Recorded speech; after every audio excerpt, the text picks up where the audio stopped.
우리가 뭔가를 안다는 것, 또 지식적으로 습득해서 또 내가 그것을 알고 있다는 것에 대해서 두 가지 차원에서 생각해 볼 수 있을 것 같습니다.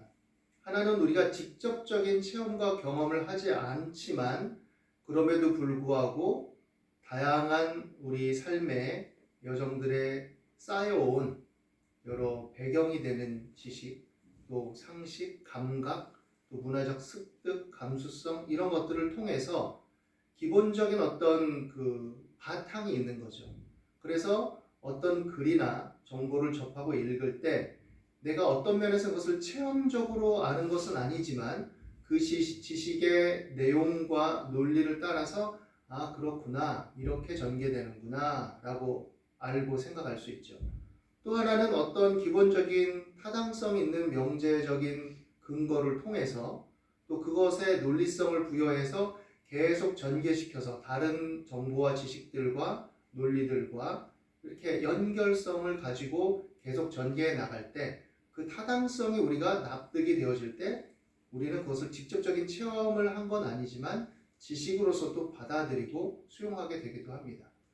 또 한편으로는 어떻게 보면 우리가 보편적인 신뢰성에 기반해서 전문적인 또 어떤 근거가 있는 다른 사람들이 다 이해하고 또 어느 정도 그것을 신뢰와 지지를 보내는 그런 공인된 출판물이나 어떤 공인된 사람의 글이다 했을 때 그것을 내가 직접적으로 경험하진 않았지만 그렇구나 라고 받아들이기도 하죠.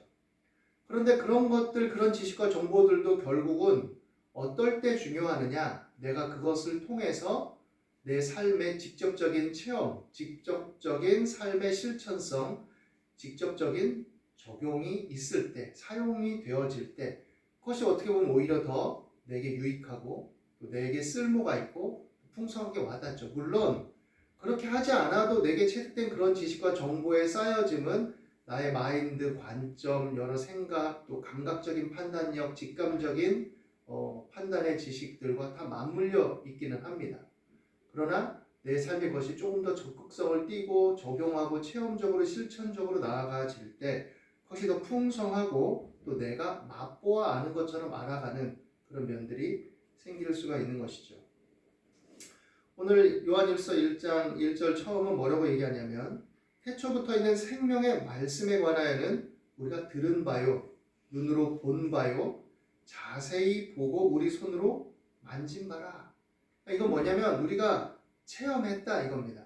경험했다. 보고 듣고 어떻게 보면 부대끼고 함께 뒤엉키고 이러면서 내가 체험적으로 알고 있다라는 것입니다.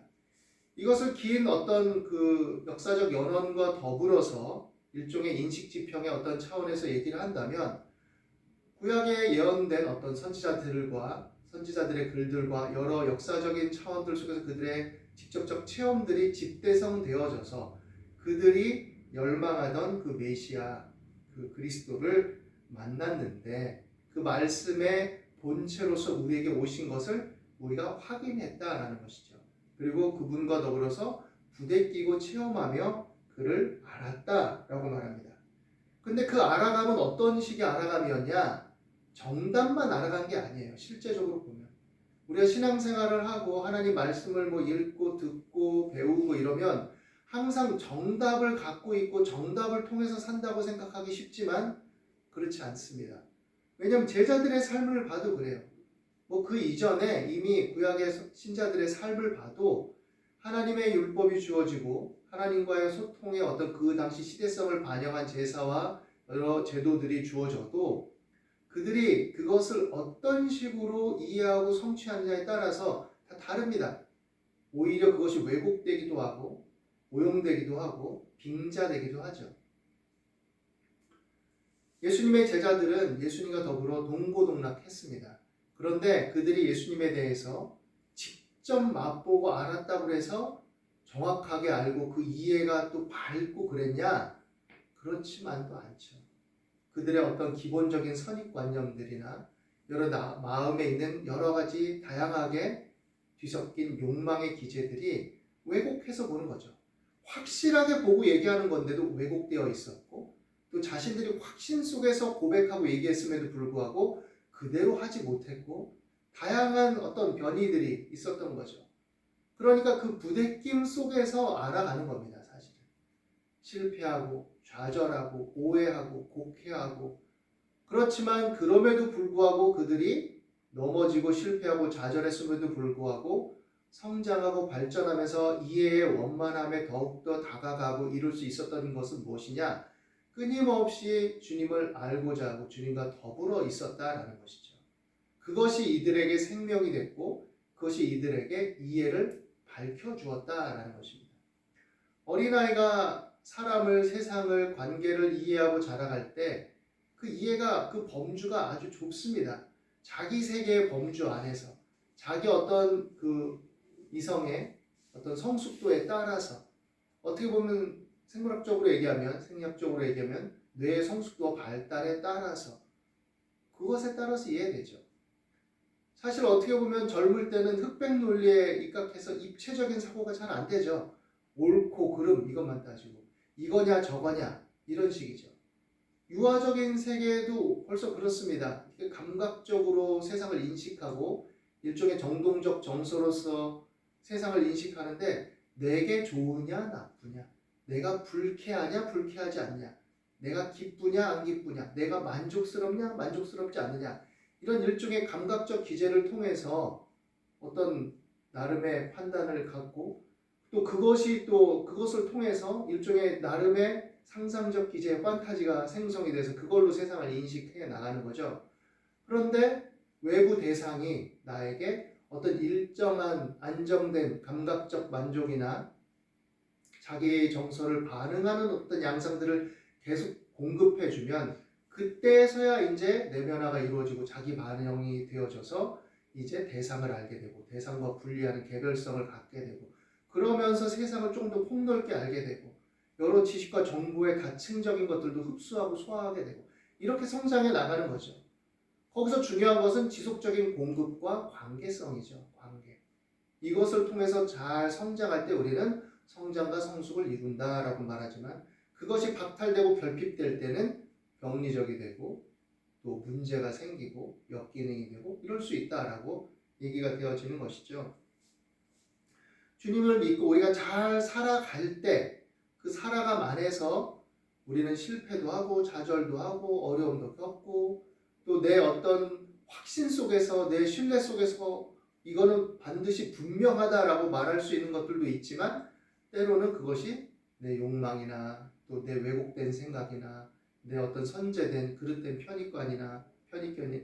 선입견이나 편견이나 고정관념들이 작용을 하기도 하고 다양한 이해 구도 속에 그것이 펼쳐지기도 하죠. 그러나 그럼에도 불구하고 우리가 하나님을 향하고 주님의 말씀을 붙들고 삶 속에서 그것들을 체험적 지식으로 습득하며 살아내게 될 때, 하나님의 말씀이 육신이 되어 우리 가운데 거하셔서 살아있는 생명의 존재로서 삶의 실제적인 생생한 체험과 경험으로서 우리에게 우리의 눈높이와 우리의 수준으로 다가오셨듯이, 하나님은 우리 삶의 여러 가지 전개되는 일들 속에 나의 범주와 나의 수준과 내게 주어진 차원과 이런 것들 속에서 보이지 않게 역사하시고 말씀을 통해 일하시고 그 속에서 나를 빚어가신다라는 것을 생각해야 됩니다. 그럴 때 우리에게 중요한 것은 무엇이냐? 잘 살아가는 거예요. 살아가는 것. 실제적인 삶 속에서 부대끼면서 던지고 도전도 하고 실수와 실패를 두려워하지 말고 그 속에서 경험적으로 가는 거죠. 중요한 건 하나님을 향해 있는 것. 그것이죠. 그럴 때 그 속에서 하나님이 일을 하시고 합력하여 선을 이루시고 내 판단이 옳은 것 같지만 아닌 것도 알게 하시고 아니라고 생각했는데 그것이 반전이 일어나서 하나님의 도우심을 맛보기도 하고, 그래서 무엇이 중요하고 무엇이 중심성인지를 스스로 깊이 성찰하고 이해하며 체득하기도 만들어주시고 하는 거죠. 여기에서 중요한 것, 일관되게 중요한 것은 그래서 무엇이냐? 사귐입니다. 사귐. 우리가 보고 들은 바를 너희에게도 전함은 너희로 우리와 사귐이 있게 하려 함이니 우리의 사귐은 아버지와 그의 아들 예수 그리스도와 더불어 누림이라. 우리가 이것을 씀은 우리의 기쁨이 충만하게 하려 함이라 했습니다. 하다못해 베드로는 예수님을 부인하고 내가 예수님의 제자면 내가 저주를 받는다 하고까지 저주하기까지 이르렀죠. 그러나 예수님과 연결되어 있었고 끝까지 그의 어떤 일하심과 그의 처분과 그에 대한 어떤 마음으로서 향해 있었기 때문에 그 실패감과 열패감 속에서도 주님이 다가오시고 그를 일으키시고 그를 새롭게 하셨을 때 그 너부러 누림의 생명력으로 다시금 그 삶이 더욱더 확장되고 변화되고 또 하나님의 은혜를 향해 더 가까이 나아가게 되는 것이죠. 잘 사귐이 중요합니다. 내가 때로 실수하고 실패하고 넘어지고 자빠지고 어리석고 미련한 것 같아도 또 때로는 내가 그 속에서 내가 과감하게 도전하고 막 이랬는데 잘 안 되는 것 같아도 아버지와 그 아들 예수 그리스도와 더불어 누리고 사귀는 이 코이노니아, 문자적인 그대로의 뜻은 공유한다라는 뜻이죠. 원어적으로 보면 공유한다. 그 생명을 공유하고 그 은혜를 공유하고 그 자비로우심과 은혜, 일하심과 역사하심을 공유하고 그렇게 할 때 그 속에서 모든 것에 합력하여 선을 이루게 되는 것입니다.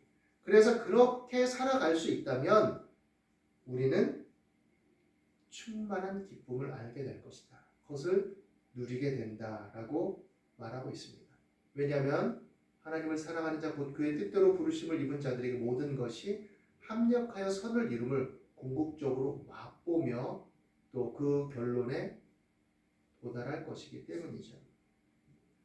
이것은 새 생명과 부활의 소망을 얘기하는 것이기도 하지만 우리의 삶 속에서 일어나는 여러 일들 속에 하나님의 함께하심과 도우심이 분명히 있다라는 것을 말씀하는 것이기도 합니다.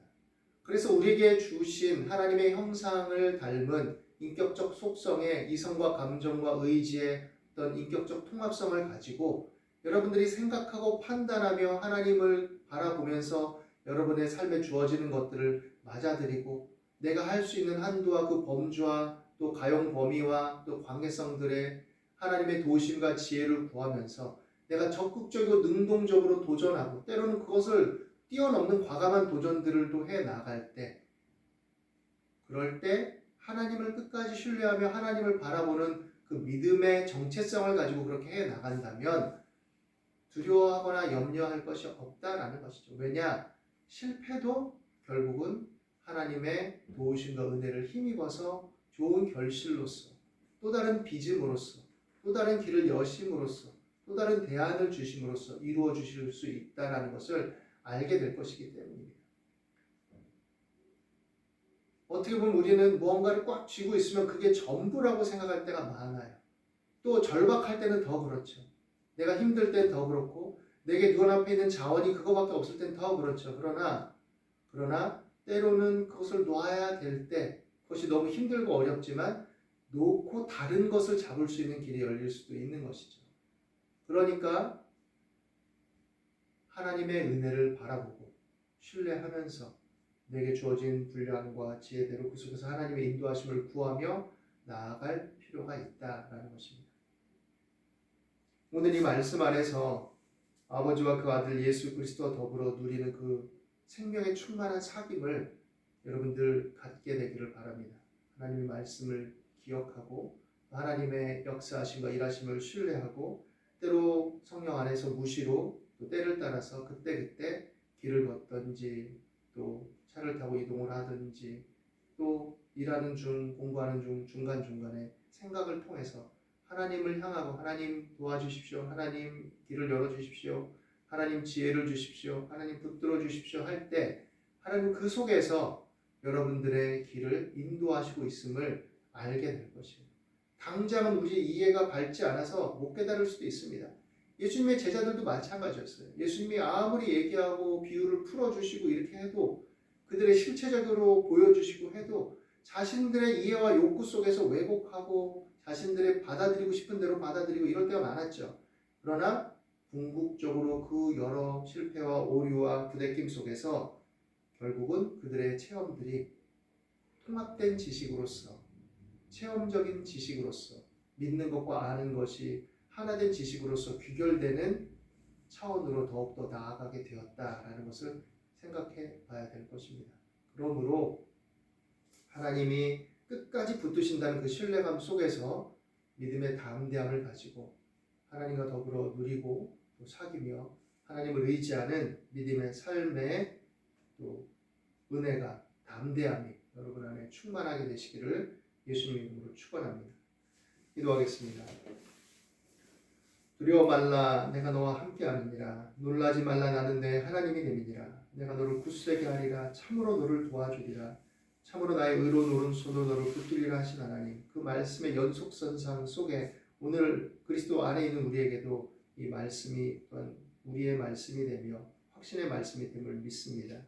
그러므로 그 은혜를 힘입어서 마음을 강하게 하고 담대하게 하시고 모든 염려 근심을 주께 맡기며 하나님을 신뢰하며 살아갈 수 있게 도와주옵소서. 지금은 어렵고 힘들고 때로는 어떻게 해야 될지 복잡하고 막막할지라도 하나님 그 속에서 일을 하시는 여호와 하나님이심을 알게 하여 주시옵시고 또 하나 눈을 들어 하나님을 바라보게 하옵소서. 예레미야가 시대들에 갇혀서 아무것도 할 수 없을 때 주께서 일을 행하는 여호와, 그것을 지어 성취하는 여호와라고 말씀하셨고 너는 내게 부르짖으라 내가 내게 응답하겠고 내가 알지 못하는 크고 비밀한 일을 내게 보이려 하셨은즉 그것이 아버지 하나님 우리의 믿음의 또한 연속성 속에서 그 당대 어떤 그 이스라엘의 또 하나님의 백성의 운명과 관련된 선지자에게 주신 말씀일지라도 그 말씀의 근원적인 원리가 막막한 우리 인생들에게 하나님의 자녀들에게 적용되어져서 우리가 하나님을 향할 때 일을 행하시고 옷을 지어 성취하시는 하나님이심을 나타내 주신 줄로 믿습니다. 그러므로 그 믿음을 가지고 담대하게 하시고 하나님을 향하게 도와주옵소서. 오늘도 주의 성령께서 교통하시고 인도하심을 믿습니다. 감사하며 예수님의 이름으로 기도드립니다.